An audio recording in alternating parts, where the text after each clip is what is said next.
Class হচ্ছে বাংলাদেশের লোগোটা কিভাবে তৈরি করে দিই। লাইক এই ধরনের লোগোকে বলে হচ্ছে সার্কেল লোগো। কি বলে? Circle logo. আমি শুধু এই একটা সার্কেল দেখাবো, আপনাদের বাকি লোগোগুলো এভাবে করতে হবে। লাইক এই ধরনের লোগো দেখবেন বাংলাদেশে এভেলেবল প্রচুর। লাইক যেমন মাদ্রাসায় লেখা থাকে মাদ্রাসা, দেখবেন যে মাদ্রাসার লোগো লেখা কিন্ডার গার্ডেন 4-5 দিয়ে, তাই না? তাহলে এখানে লেখা থাকতে পারে জাতীয় পাঠ্যপুস্তক, লেখা থাকতে পারে না? আচ্ছা, চলেন এই লোগোটা আমার প্রথমে আসে কিসের ভিতরে? ইলিপসের ভিতরে। লাইক আমি এখান থেকে গেলাম, যাওয়ার পরে এখানে আমি শিফট অল্টার ধরে একটা ইলিপস নিয়ে নিলাম। কি নিলাম? একটা ইলিপস নিয়ে নিলাম। নেওয়ার পরে মনে করেন আমি চাইলে এটার স্ট্রোকেও দিতে পারি, আবার হচ্ছে কি ফিল থেকেও করতে পারি। লাইক ওটাকে ধরে মনে করেন যে কপি করি, কন্ট্রোল সি, ফন্টে পেস্ট করি, কন্ট্রোল এফ, মনে করেন যে শিফট অল্টার ধরে একটু ছোট করলাম, ধরেন এটার কালার দিয়ে দিলাম যে কোনো একটা কালার। হয়েছে? এবার দুইটাকে আমি একসাথে ধরলাম, ধরার পরে এখান থেকে আমি শেপ বিল্ডারে গেলাম, অল্টার ধরে মাঝখানে ক্লিক করে দিলাম, বা আপনি ডাইরেক্ট স্ট্রোকে বলা দিতে পারেন। ঠিক আছে? ধরেন এটাকে ধরলাম, ধরে আই ড্রপার দিয়ে ওর কালারটা দিয়ে দিচ্ছি। এখান থেকে আই ড্রপার দিয়ে গ্রিন কালারটা নিলে না, আমি গ্রিন কালার দিয়ে দিই। এখান থেকে নিয়েছি আমার, না কোনো সমস্যা না, আপনি যেভাবে করতে পারেন। ঠিক আছে? আমি একটু করার জন্য এখান থেকে একটা রুলার নিয়ে আসলাম, রুলার নিয়ে এসে সেন্টার বরাবর রাখলাম। ঠিক আছে? আর আবার সিলেক্ট করে উপর থেকে রুলার এনে সেন্টার বরাবর বসালাম। বসছে? সেন্টার বরাবর কিভাবে বসালাম বুঝছেন তো? এই যে দুই পাশের দাগ অনুযায়ী মাঝখানে। আচ্ছা, এরপরে কি আছে দেখেন, আমার মাঝখানে কি আছে? একটা লোগো, এই লাল একটা দাগ আছে, তাই না? এখান থেকে ইলিপসে চলে গেলাম, মাঝখানে গিয়ে আমি শিফট অল্টার ধরে এইখানে একটা ইলিপস ড্র করলাম। লাইক এরকম থাকলো, এর বেশি তো বড় নাই। এখান থেকে আই ড্রপার নিয়ে এখানে দিলাম। হয়েছে? আমি চাইলে এটাকে আরো একটু বড় করতে পারি। পারফেক্ট। লাইক এটাকে ধরে আমি আবার কপি করলাম, কন্ট্রোল সি কপি, ফন্টে পেস্ট করলাম, কন্ট্রোল এফ, শিফট অল্টার ধরে এটাকে আমি একটু বড় করলাম। ওকে, দিয়ে এই কালারটা আমি উল্টাই দিলাম। কিসে চলে গেল আমার? এ স্ট্রোকে চলে গেল, তাই না? এবার মনে করেন যে আমি এইটাকে কেন নিলাম বলেন তো? এটা হচ্ছে পাথ, টাইপ 1 এর পাথ টুল, মনে আছে? আচ্ছা, এর আগে মাঝখানে বাকি আছে কি আমার? একটা ম্যাপ, তাই না? গুগলে চলে গেলাম, এটা একটু নোট রাখবেন বা দেখে নেবেন সুন্দর করে। লাইক এখানে গিয়ে আমি লিখলাম BN Bangladesh, Bangladesh map, map Bangladesh map লিখলাম, দিয়ে দিলাম বাংলাদেশ ম্যাপে ক্লিক। ইমেজে যাই, কোন ম্যাপ আসছে তা কি জানি, এই যে এটা না, এটা হলে তো হবে আমার। লাইক দেখেন এটা আমার আছে কি ইমেজ, এই ইমেজটা কি আমার রাস্টার, আর এটা থেকে আমরা কি ভেক্টর, যেটা আমরা পেন টুল দিয়ে করে থাকি। লাইক এই ইমেজটা মাউসের রাইট সাইডে ক্লিক, এখান থেকে দিয়ে দিলাম কপি ইমেজ, ইলাস্ট্রেটরে আসলাম, ধরেন এই বাইরেই করি, কন্ট্রোল ভি দিলাম, আসছে ইমেজটা। আমার রুলার কি লক করা আছে? না, লক নাই। মাউসের রাইট সাইডে ক্লিক দিয়ে দিলাম লক গাইস, রুলারটা যেন না সরে যায়। ইমেজটাকে ধরলাম, ইমেজটা ধরার পরে দেখেন উপরে একটা অপশন চলে আসছে, নাম হচ্ছে ইমেজ ট্রেস। নাম কি? Image trace. দিয়ে দিলাম ইমেজ ট্রেসে একটা ক্লিক। দেন দেখেন আমার ইমেজটা কিন্তু ট্রেস হয়ে গেছে, তাই না? সাদা কালো হয়ে গেছে। এই দেখেন পাশেই আছে কি ইমেজ ট্রেস প্যানেল, নিয়ে আসলাম ইমেজ ট্রেস প্যানেল। নিয়ে আসার পরে এখান থেকে আমার মুডে কি দেওয়া ছিল? Black and white. আপনি সিলেক্ট করলে উপরে চলে আসবে। এই অ্যাডভান্স অপশনে ক্লিক করলাম, এখানে একটা অপশন আছে কি ইগনোর হোয়াইট, ভিডিও দেওয়া দেখে নিন তাহলেই বুঝবেন। দিয়ে দিলাম ইগনোর হোয়াইটে ক্লিক, দেখেন পিছনেরটা চলে গিয়েছে। দিয়ে আমার এটার প্যালেটের কোনো কাজ নাই, কেটে দিলাম। এর উপরে একটা লেখা চলে আসবে, আমার ভিডিওর এটা সরতেছে না যার কারণে আমি দেখাতে পারতেছি না। এখানে একটা লেখা চলে আসবে কি এক্সপার্ট, করে দিলাম এক্সপার্ট। হয়েছে? এবার মনে করেন যে কন্ট্রোল মাইনাস দিলাম, আমার ওই লোগোটা কি আছে? হলুদ না? হলুদ। ওটাকে সিলেক্ট করি, এবার আই ড্রপার দিয়ে এখান থেকে কালারটা পিক করি, দেখেন তো হয়ে গিয়েছে।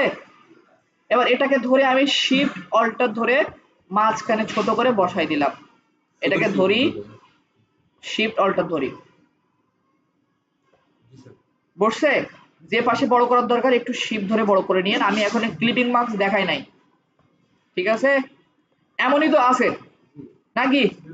আচ্ছা, এবার আমার মূলত বাকি আছে কি লেখা, লেখাটা আমার সবথেকে বেশি ইম্পর্টেন্ট নাকি? আচ্ছা, ইমেজটাকে একটু সরাই নিয়ে আসি, ভিডিও করতেছি তো ল্যাপটপটা একটু স্লো কাজ করতেছে। লাইক আমি এগুলো থেকে ধরি, এগুলোকে ধরে কন্ট্রোল টু দিয়ে লক করে দিই, আমার দরকার নাই। এটাও কন্ট্রোল টু দিয়ে লক, ম্যাপটাকেও কন্ট্রোল টু দিয়ে লক।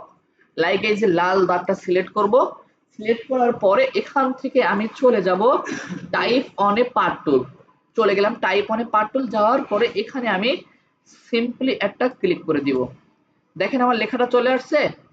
আমি কন্ট্রোল টি দিয়ে ক্যারেক্টার প্যালেটে গেলাম, যাওয়ার পরে দেখেন আমার এখানে সুপার স্ক্রিপ্ট দেওয়া আছে, সাব স্ক্রিপ্ট দেওয়া আছে, আন্ডারলাইন দেওয়া আছে, মাঝখান দিয়ে দাগ দেওয়া আছে। ঠিক আছে, আমার যে ভ্যালুগুলো যেমন ছিল আমি কমাই নিচ্ছি। লাইক এখান থেকে 100 আছে, আমি দিয়ে দিলাম 48 থাকলো। ঠিক আছে, দেওয়ার পরে আমি এবার লিখি, তাহলে এবার ভিডিওটা একটু পজ করে রাখি নাকি, নাহলে এই দুইটা লাইনে কি বোঝায়, ধরেন এই একটা লাইন আমি ধরে এখান থেকে একটা লাইন আগেরটা সিলেক্ট হয়ে গেছে আমার, হ্যাঁ, কন্ট্রোল প্লাস ডি, এখান থেকে বড় ইয়ে করলাম, হ্যাঁ, করার পরে তখন এই যে একটা দাগ দেখতে পাচ্ছেন, তীর চিহ্ন আসছে একটা, এবং এখানে গিয়ে মাউসটা রাখলে দেখেন আরেকটা তীর চিহ্ন আসছে, তাই না? লাইক এটাকে ধরে, এটাতে কি বোঝায়, লাইক এটাকে ধরে মনে করেন যে আমি আরো আগায় নিয়ে গেলাম, দেখেন আমার ওই রিপাবলিকটা কালো হয়ে গেছে, বাকি কটা অন্য কালার আছে, তাই আমি এখানে রাখতেছি, তার মানে পুরো রিপাবলিকটা কেটে যাবে, বুঝছি? ধরেন আমি এটাকে যত দূরে রাখবো মনে করেন যে আবার চলে আসছে, ধরেন এই বরাবর আমি রাখলাম, ঠিক আছে, সমস্যা আছে? লাইক ধরেন এটাকে ধরলাম, এটাকে ধরে মনে করেন যে আর একটু এ করে নিয়ে দুইটা একেবারে মাঝ বরাবর থাক, হয়েছে না আমার? রাখলাম এভাবে, এতটুকু বুঝছি সবাই? আচ্ছা, ধরেন এটাকে ধরে এর কালারটাও চেঞ্জ করে রাখি একেবারে, নিয়েছে? আচ্ছা, নেওয়ার পরে আমি চাইলে এটাকে শিফট অল্টার ধরে ছোট করতে পারবো, এখন করে নিব নাকি একটু, নাকি এই বরাবরই থাকবে? একটু করা উচিত, শিফট অল্টার ধরে একটু ছোট করে নিলাম, হয়েছে, এবার পারফেক্ট আছে। লাইক এবার এটাকে ধরে আপনি কপি করেন, কন্ট্রোল সি, কপি, ঠিক আছে, এই যে এই পাথটাকে ধরেই কপি করছি, ওটা তোমার পাথের উপরেই আছে, কপি করলাম, দেন হচ্ছে কন্ট্রোল টু দিলাম, কন্ট্রোল টু দিয়ে কি হলো, লক হয়ে গেছে। দেন এবার আমি পেস্ট করলাম কন্ট্রোল এফ, দেখেন আমার লেখাটা আবার চলে আসছে। এবার আমি এখানে ডাবল ক্লিক করি, সিলেক্ট হয়েছে। এবার আমি এখানে লিখে দিই ও এফ, অফ, স্পেস দিয়ে লিখি BANGLADESH, অফ বাংলাদেশ লিখলাম, সিলেকশনে গেলাম, ঠিক আছে, ফন্টে বোঝার জন্য ফন্টের কালারটা একটু চেঞ্জ করে রাখি, দেখেন এই অফ বাংলাদেশ হয়েছে।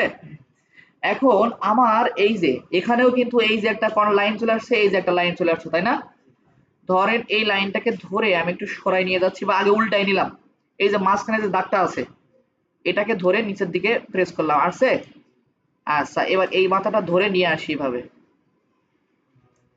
আসছে?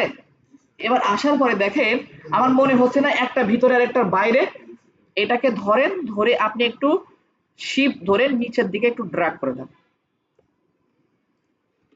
পারবো? পারবো?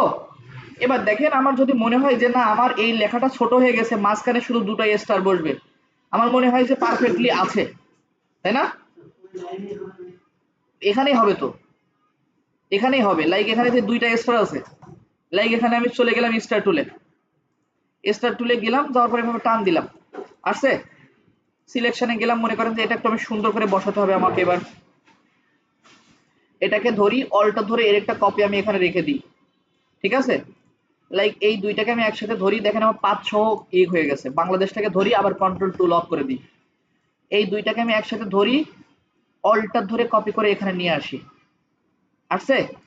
দেন এবার কি করি, আমি একটু এটাকে ধরে এবার এখানে নিয়ে আসি, নিয়ে একটু ঘোরাই দিই, হয়ে গেছে আমার বাংলাদেশের লোগো, পারা যাবে?